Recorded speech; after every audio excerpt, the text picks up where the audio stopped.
I had a rare and aggressive cancer. They said I had 6 months to a year left. I was only 33. I wasn't scared of dying. I was just scared of what would happen to my kids. I hoped Jake would finally be there for us, but instead, he got worse. He stole my credit cards and spent thousands at bars. He bought gifts for other women. My brother saw him at a club one time with some woman in a red dress. You're a disgrace, Jake. Bella's dying and you're spending her money on some fling? Back off, Mark. She's not dead yet. The one time he visited me at the hospital, I begged Jake to stay with me. Please, Jake, I need you. The kids need you. Stop hurting us like this. Well, I can't handle this, Bella. You're so sick. You even look ugly now. I need to live my life with beautiful and healthy women, not you. A few days later, Jake packed a bag and ran off with a rich young woman he'd met at a bar. He didn't call. He didn't ask about the kids. He didn't care. But my family stayed. Lily took the kids in. My parents paid my medical bills and sat.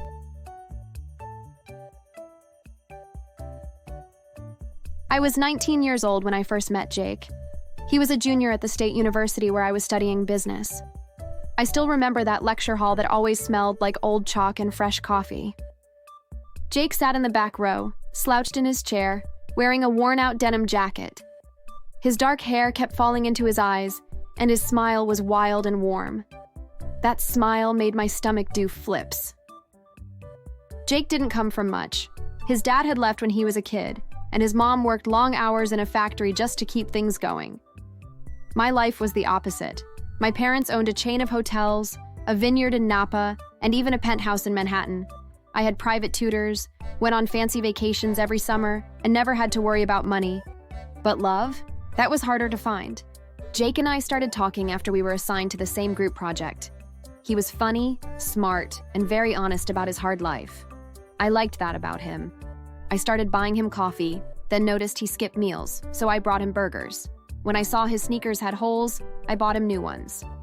When he couldn't pay his tuition, I used my allowance to help him out. My friends didn't understand what was going on and were against it. Bella, you're not his bank. Why the hell are you paying for his life? I'm not his bank.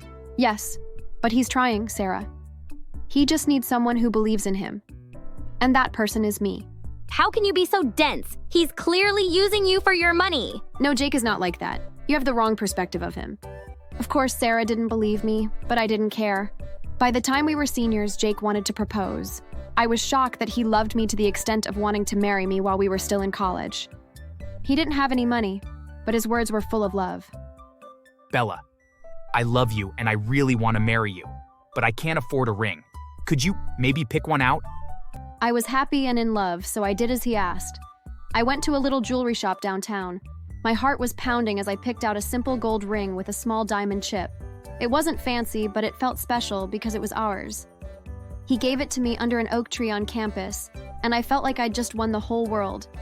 My family wasn't excited when I told them I was getting married. My dad said Jake wasn't good enough for me.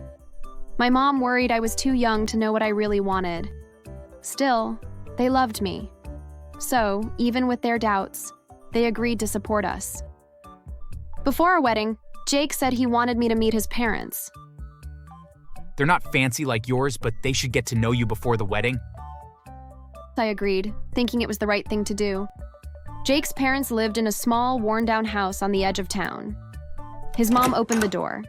His dad sat quietly in an old recliner, looking tired and older than his age. They welcomed me with polite smiles, offered sweet tea, and asked about the wedding plans. After some small talk, Jake went outside to take a call. That's when his parents called me aside into the kitchen. Bella, are you sure you want to do this? You come from a different world than we do. You know, Jake has always been a dreamer, not much of a doer. We're worried he won't be the kind of man you need. He loves you. I feel he does. But love isn't always enough. He's not exactly hardworking, Bella. We just don't want to see you get hurt. I opened my mouth to defend him by saying he had potential, that he just needed time. But before I could speak, Jake walked in. He must have heard part of the conversation. What is this? Are you pulling her aside to talk trash about me? You think I don't see what this is? You're bitter, stuck in your miserable lives, and now you want to drag us down too. You never supported me. You just want Bella to leave me so I'll end up like you, angry and poor.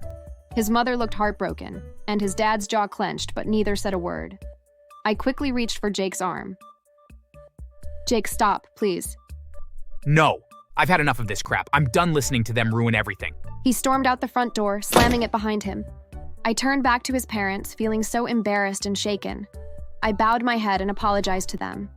Just take care of yourself, Bella. That's all we ask. I hurried after Jake, finding him already halfway down the block, kicking at gravel and muttering to himself. I caught up, grabbed his hand, and he let me hold it.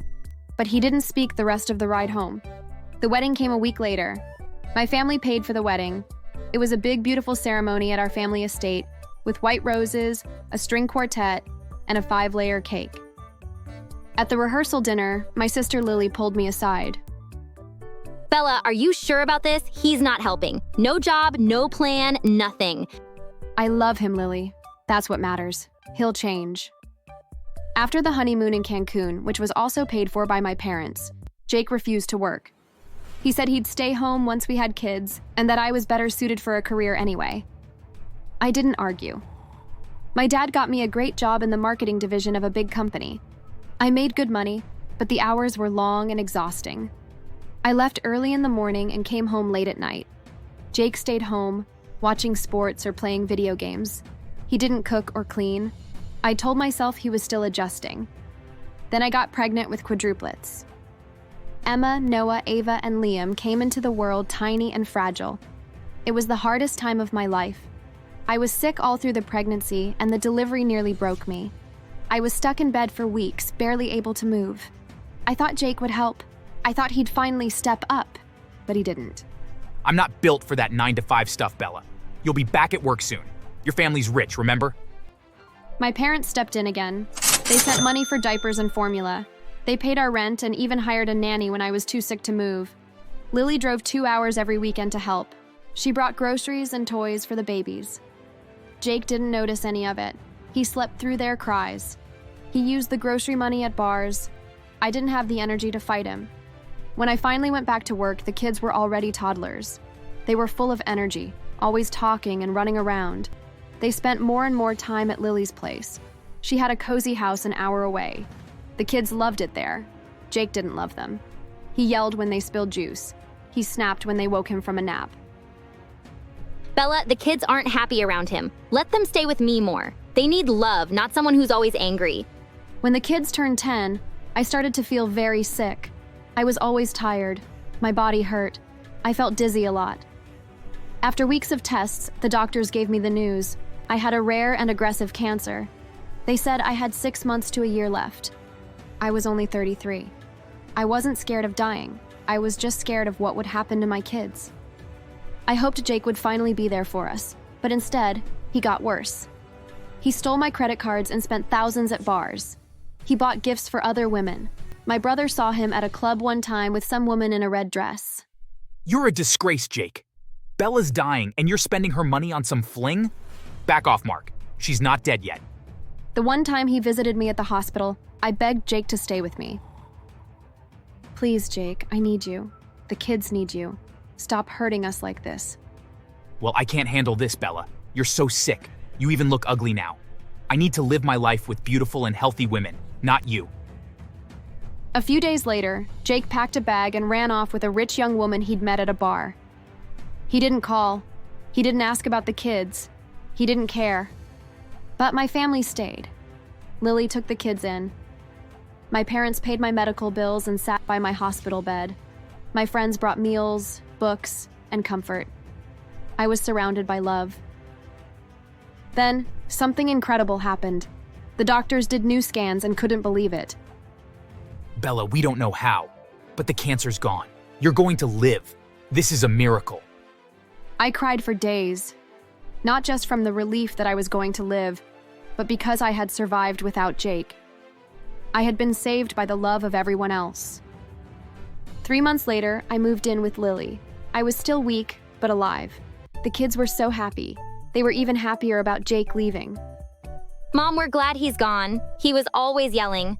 We don't need him. You're the best mom. Aunt Lily's house is better than being with him. We love you, Mom. We'll be okay. I was so happy to have just kind children. I started a small business after I was completely okay. At first, I just sold it to neighbors and friends. But people loved the products. They were natural, beautiful, and affordable. Soon, stores started carrying them.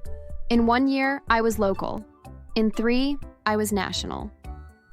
We moved into a bigger house with a lovely garden. The kids were so happy. My business kept growing. Magazines called me a self-made mogul. My kids grew into amazing adults 15 years later. Emma became a lawyer. Noah became a doctor. Ava became an engineer. Liam became an artist. They were my greatest joy. One day I was working in my home office when the gate buzzer rang. The guard said someone was asking to see me. I walked to the gate and was shocked to see that it was Jake. But he didn't look like the man I used to love. He was thin, dirty, and his eyes looked empty. He dropped to his knees and started crying. Bella, please. I'm dying. I have a terminal illness like you did. I can't afford treatment. I don't even have food. I'm so sorry for abandoning you. Please help me. Before I could answer, 4 cars drove in and my kids stepped out. They'd told me earlier that they'd be visiting. Their faces went cold once they recognized who the dirtbag on the floor was. You've got some nerve coming here after you left my mom to die. How dare you? Are you crazy? Jake couldn't stop his tears. He tried to reach toward me, but I stepped back. You made your choice, Jake. I was nothing but kind to you from the first day I met you. I spent half of my life taking care of. And the one time I needed your help, what did you do? You abandoned me and your own kids. I hate you so much, and I pray you die from that illness you have. Don't ever show your face here again. As he kept crying and begging us, Liam picked up a stick from the garden and pointed it at Jake to push him away. You're not even worth touching. Go crawl back to your mess. Jake stumbled away in tears. He was obviously filled with regrets, and that was enough payback for me. But karma didn't waste time. Apparently, the young woman Jake had left me for turned out to be a con artist. She showered him with sweet words, told him she believed in his dreams, and encouraged him to invest what little he had left into a business. But one morning, he woke up and found her gone. No note, no goodbye, just an empty apartment and a drained bank account. She used Jake, drained his last savings, and disappeared, leaving him homeless. He tried to come back to me. He showed up once at a charity event I was hosting, uninvited and trembling. Before security could take him, I walked over. How's it feel to be the one used and dumped? He had no words, just tears, and security took him away. A few months later, Lily sent me a video clip that had gone viral. It showed a man on a dirty street corner downtown, ranting at the sky. His face was haggard, his clothes torn, his voice slurred and furious. Yo, this dude said some golden girl ruined his life. Bro's lost his mind. The comments were brutal. Another drunk blaming women for his failures. Go to rehab, Grandpa. I stared at the screen, silent. It was Jake. He wanted to humiliate you publicly. Now strangers are laughing at him. I didn't feel pity. I felt peace. Months later, I got another update, this time from a city hospital. They said a man had been admitted after getting beaten up on the street. He'd been pretending to be a sick veteran to beg for money and was caught scamming people. A group recognized him from earlier complaints and attacked him. You're kidding. Jake? Faking to get sympathy? He was never brave enough to fight for his family, but bold enough to lie for beer money. I still didn't visit. I'd done all the healing I needed. Then, one day while reviewing documents for a charity gala, I noticed a familiar name buried in a report. The city had quietly buried several unclaimed bodies from the local shelter, among them Jake Carter. No family came forward. No one claimed the ashes. He was buried in a numbered grave with no marker, no headstone, just a plot of dry dirt among hundreds of others. That's all he ever gave. Emptiness. It's fitting. Still, I prayed. Not for Jake's soul, but for peace, for my children, for myself, for all the women out there who once believed loving a broken man could fix him. The cruel irony? His final days were funded by my family. Thanks for watching.